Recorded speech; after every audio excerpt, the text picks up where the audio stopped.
Alright guys, this is Biboy TV again. Karon guys, magaluto ko og ginisang ginamos o ginisang ampalaya.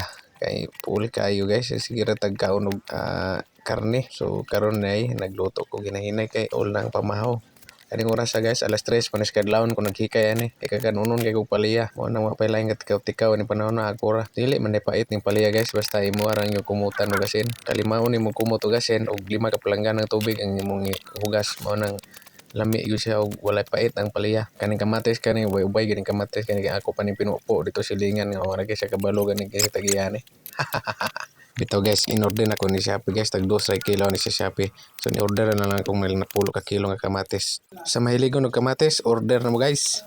Karon guys, magluto na kog sugod.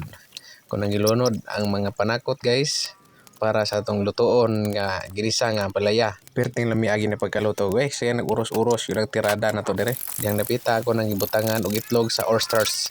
Unsa? Oysters, ada samok, ostrich day. Nya karon guys, magaluto na pud ko og ginisa nga ginamos. Og diara guys, ako nang gilunod ang akong gi-order na kamatis nga baling na pulo ka kilo. Perting lami agi kayo. Salamat Shopee.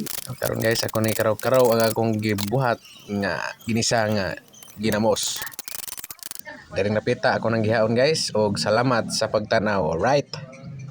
Thanks for watching. Please like, share, and follow.